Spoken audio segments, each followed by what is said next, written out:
தமிழர் வீரம், தமிழர் கலாச்சாரம், தமிழர் பண்பாடு, தமிழர் வணிகம் போற்றும் உலகத் தமிழர்களின் செய்திகளை உடனுக்குடன் வழங்கும் சுதேசி இணையதள தொலைக்காட்சி. அன்புடையர் வணக்கம். நான் உங்கள் அண்ணாச்சி பேசுகிறேன்.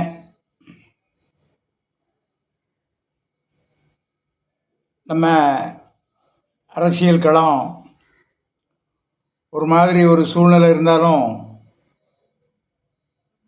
நம்ம சுதேசி வணிகர்களுடைய சூழ்நிலை ரொம்ப ஒரு மாதிரி தான் போய்கிட்டு இருக்கு. இன்றைக்கி செய்திலாம் பார்த்தோம்னா அது அவ்வளவு சங்கடமாக இருக்குது. ஆப்பிள் போக்குவரத்து தடையினால் ஏற்பட்ட காரணத்தினால ஆப்பிள் பழம் டன்னாக அழுகி ரோட்டில் கொட்டுறாங்க. கோடிக்கணக்கான பணம் சுதேசி வணிகர்களுக்கு இழப்பு அப்படின்னு ஒரு செய்தி. அதுமாதிரி மலைப்பூண்டு 400 500 விற்ற மலைப்பூண்டு இப்போ 100 தான் விற்குது. என்ன செய்கிறேன்னு தெரியல. இன்னும் வியாபாரிகள் பரிதவிப்பு. இந்த லட்சணத்தில் ட்ரம்ப்பு எங்ககிட்ட சோளத்தை வாங்கு, இல்லைன்னா நான் உன்னையும் ஒரு வழி பண்ணிடுவேன்னு அவரு. இங்கே இருக்கின்ற விவசாயிகளை காப்பாற்றுவதற்கு வழி இல்லாமல் தத்தளித்து கொண்டிருக்கும்போது இப்போ அமெரிக்கா விவசாயியை நான் விளைய வைக்கிற சோளத்தை வாங்கி, இல்லைன்னா தடை விதிப்பேன்னு ஒரு மிரட்டல். அதுக்கு ஆதரவு தெரிவிக்கிற சில தேச விரோத சக்திகள். இந்த சூழ்நிலையில் நாம் பயணிச்சுக்கிட்டு இருக்கோம். ஆனாலும் அரசியல் கட்சிகள் இன்னைக்கு இருக்கிற சூழ்நிலையில் தமிழ்நாட்டு அரசியல் கட்சிகள் தேர்தல் களத்தில் இருக்காங்க. ஓரளவுக்கு வட மாநிலத்தில் கூட 1-2 கட்சிகள் கூட தேர்தல் களத்தில் தான் இருக்காங்க. நாட்டு நிலவரத்தை கவனிக்கிறதுக்கு கொஞ்சம் மறந்துருக்காங்கன்னு நினைக்கேன். என்ன செய்கிறாங்கன்னு பார்ப்போம். எல்லா விலையும் குறையுது, தங்கம் விலை மட்டும் ஏறுது. உற்பத்தி செய்யக்கூடிய பொருள்கள் விலை குறையுது, விளைய விற்கக்கூடிய பொருள்கள் விலை குறையுது. இந்த தொழிலில் ஈடுபட்டிருக்கிறவர்களுக்கு தேவையான அந்த தங்கம் அந்த பொருளை வாங்கணுன்னா அது விலை கூடுது. ஆக இங்கே வீழ்ச்சி, அங்கே என்ன சொல்கிறதுன்னு தெரியல. அப்போ இதை ஒரு சரி சம நோக்கோடு தர வேண்டிய கடமை அரசுக்கு உண்டு அல்லவா? இது அரசாங்கம் கவனிக்கணும். அது மாதிரி வர இருக்கின்ற தசரா தினத்தை முன்னிட்டு தென் மாவட்டங்கள் இன்னைக்கு ஒரு பரபரப்பாக இருப்பாங்க. நாம் கேட்குறது மத்திய சர்க்காரில் இந்த முத்தாரம்மன் கோயில் ஒன்று போதும் நமக்கு. அது ஒரு ஆன்மீக பூமியாக அறிவிக்கணும். அதாவது தூத்துக்குடி மாவட்டத்தை ஒரு ஆன்மீக மாவட்டமாக அறிவிக்க கோரி ஒரு கோரிக்கையை மத்திய அரசுக்கு அனுப்பியிருக்கோம். தேர்தல் களத்தில் இருக்கக்கூடிய அரசியல் கட்சிகளும் கொஞ்சம் கவனத்தில் கொள்ளுங்க. ஏன்னா அங்கே தென் மாவட்டங்களில் இல்லாத நவ திருப்பதி அப்படி இப்படின்னு ஒரு அந்த என்ன உவரிலெல்லாம் ஒரு பிளேன் மேலே ஒரு கப்பல் இருக்கிற மாதிரிலாம் ஒரு ஆலயம்லாம் இருக்குது. அந்த மாதிரி ஒரு ஆன்மீக மாவட்டமாக அறிவிக்க வேண்டும்.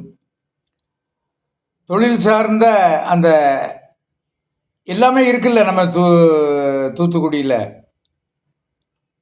ஏர்போர்ட் இருக்குது, துறைமுகம் இருக்குது, ரயில்வே துறைமுகம் இருக்குது, ரயில்வே நிலையம் இருக்குது, எல்லாம் இருக்குல்ல. போக்குவரத்து அனைத்து வசதியும் இருக்கும்போது அது ஒரு ஆன்மீக தலமாக அறிவிக்க வேண்டும் என்று கேட்டிருக்கோம். அதனால தான் ஒரு தொழில் வளர்ச்சி ஏற்படும். ஒரு மாவட்டத்துக்கு ஒரு முக்கியத்துவம் கொடுக்க ஆரம்பித்தோம்னா அங்கே அந்த தொழில் வளர்ச்சி ஏற்படும்.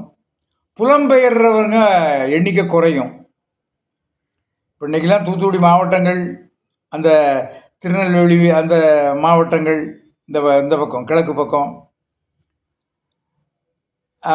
குமரி மாவட்டம் வடக்கு பக்கம் அப்படிலாம் எடுத்துக்கிட்டிங்கன்னா ஒரு சின்ன கிராமத்தில் ஒரு 100 வீடு 200 வீடு இருக்குன்னு வச்சுடுங்க. 5 வீட்டில் தான் ஆள் இருப்பாங்க. அந்த அளவுக்கு மக்கள் புலம்பெயர்ந்து விட்டார்கள்.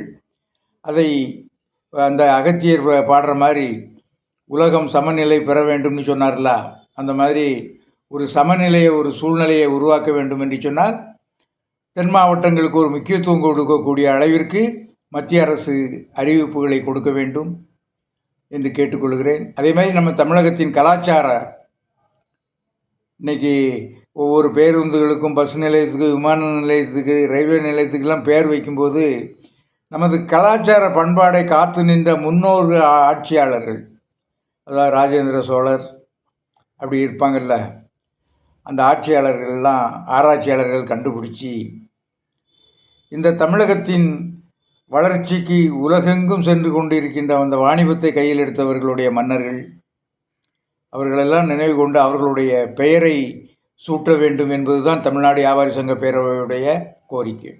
எந்த நிலையிலும், எந்த சூழ்நிலையிலும்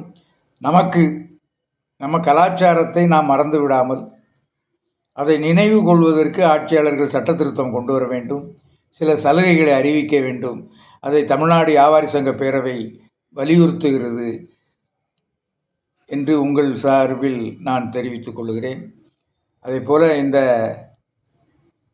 சம்பவங்களை எல்லாம் தொகுத்து நீங்களும் கொஞ்சம் வெளியே சொல்லுங்கள்.